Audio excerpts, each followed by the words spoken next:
Alright, ladies and gentlemen, I'm here on the show, and I'm here to talk about the Kentucky Wildcats getting the win over number 5 Tennessee at home. Very good win. The one concern I had kind of down the stretch was when Lamont Butler got hurt. He hurt his shoulder. He was playing really well throughout this game when he was in there, making some good defensive plays, but then he got hurt. He re-aggravated that shoulder. So,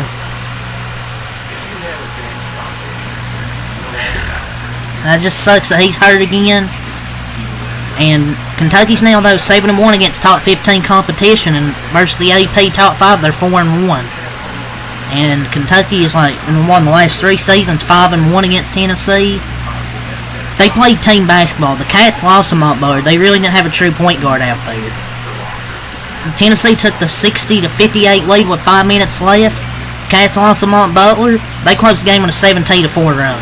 That is just elite team basketball by the Wildcats. They played great defensively the last stretch of the game.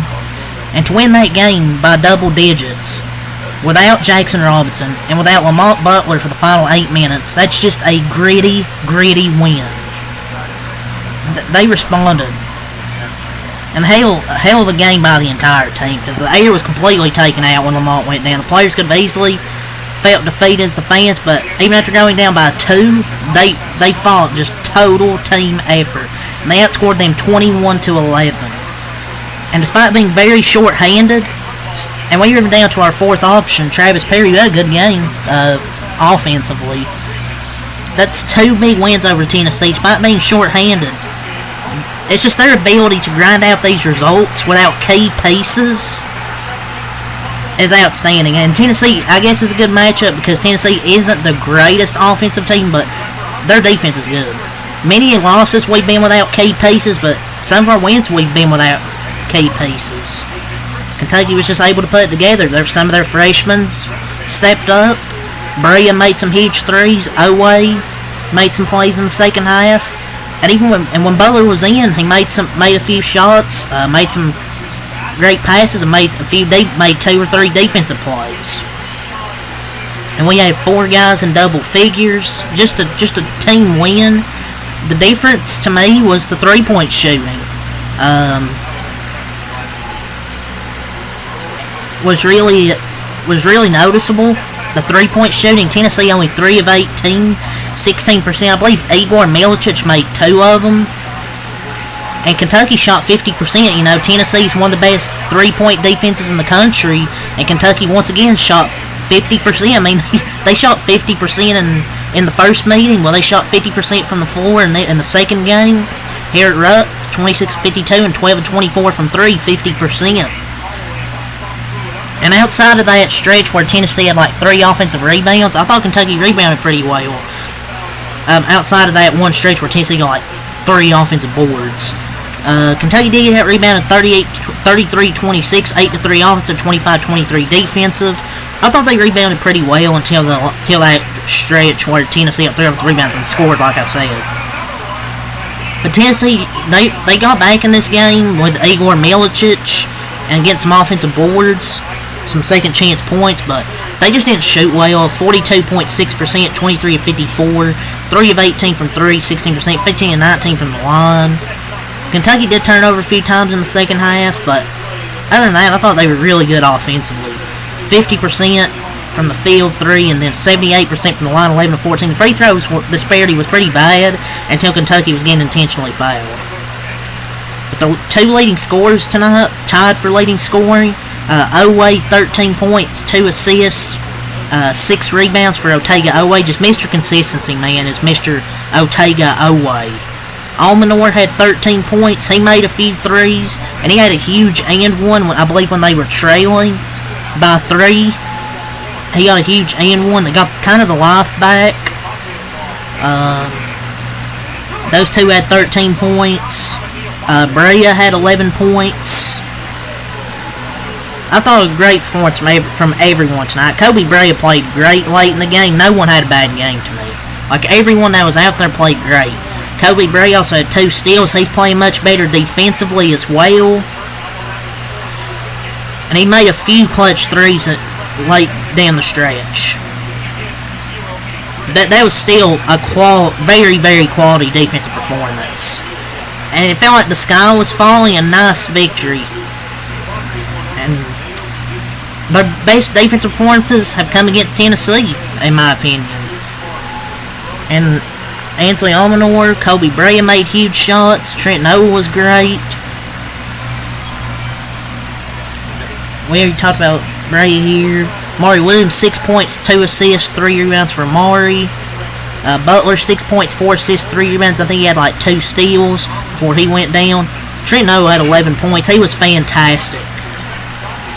And that's 7 wins versus top 15 teams, most in America, and I believe 9 quad 1 victories. It was just a gritty win. And Trent was great. I think he had 3 threes all in the first half. He had 2 free throws there late in the second half, and they actually made their free throws, put this game away. 11 points, 1 assist, 2 rebounds. He's going to get more playing time. He's going to get more playing time.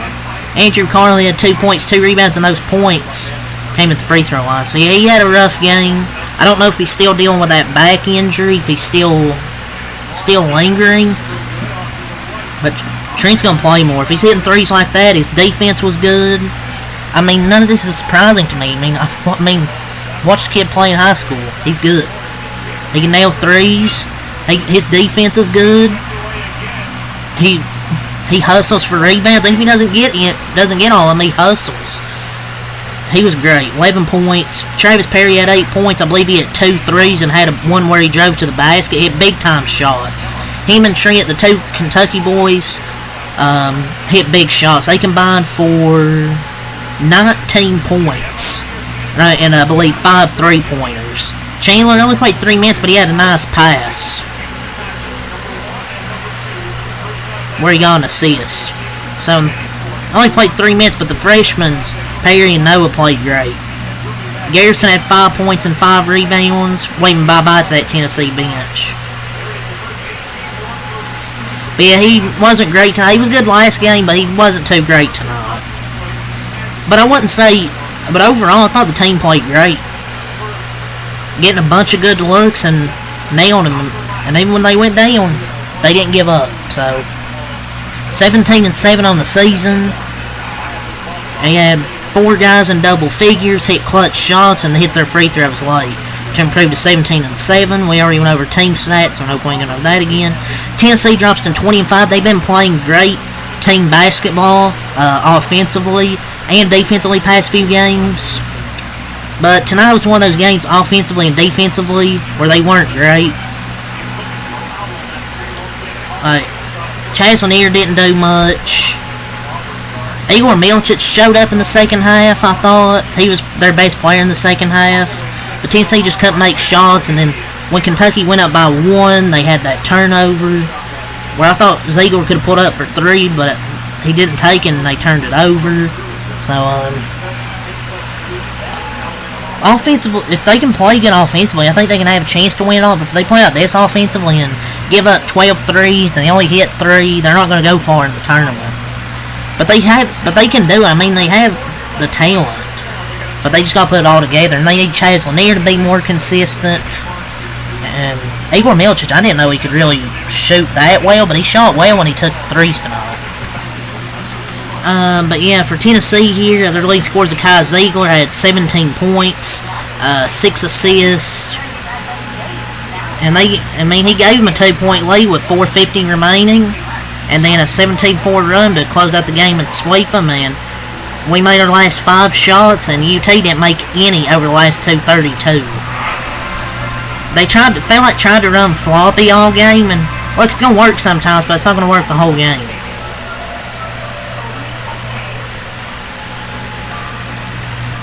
It kind of felt like a similar story to the first time we played. We hit 3s and Tennessee didn't. I mean, Kai Ziegler 17 points, 7-11 from the field. Tennessee just shot 3 of 18 as a team from 3. So Kai Ziegler had a good game. It's just they just didn't shoot well from 3. Milicic 16 points, 9 rebounds from Igor Milicic. 8 points from Felix Akpara. What is happening? Oh my lord. Stupid stat sheet. Chaz Lanier, 10 points, 6 rebounds. Wasn't a good game from Chaz Lanier. He was a defensive he's sometimes a defensive liability and doesn't play with intensity. Like that wasn't a great performance from Chaz Lanier. Like, he just doesn't got it. He's no Dalton Connect. Dalton Connect was way better last year. Chaz Lanier in both games has just been a no-show, really, on both ends of the floor. Gainey, 8 points, 5 assists, 3 assists, 5 rebounds. Cade Phillips had 5 points, 3 rebounds. Mayshak, 0.0 assists, had 3 rebounds. Dubar played 4 minutes, had 0 points, missed a dunk. Yeah, that's all the stats there. Kentucky outscored them 33-26 in the first half. Outscored them 42-20 in the second half. Mostly with that 17-4 run to close it out. It's a good win. I mean, yeah, I know it's at home, but it's still a big win. Beat Tennessee twice, add to the Q1 status, and that's a record for most top 15 wins in program history. First year head coach, and in the 1 and 2 seeds, they beat Tennessee twice, Duke and A&M once, and Florida once, and they get another shot at Alabama. And they still have to play Auburn as well. Some good chances to get wins. So a hell of a game from our freshmen, just an amazing team win. And just a greedy victory. Butler played great, Brea, Owe, Perry, Almanor, Noah, just a great team win. Just pure heart and determination. Just by this basketball team tonight. And I really think this team can do something. Just a bunch of signature wins. And we've had guys not healthy, and we've still got big wins. Hell of a win. So, yeah, good win by these Cats. 9 Q1 wins now. That's really all I gotta say. So, until next time, I hope a lot. Peace. And next game, before I go, next game at Texas on Saturday. So yeah, peace.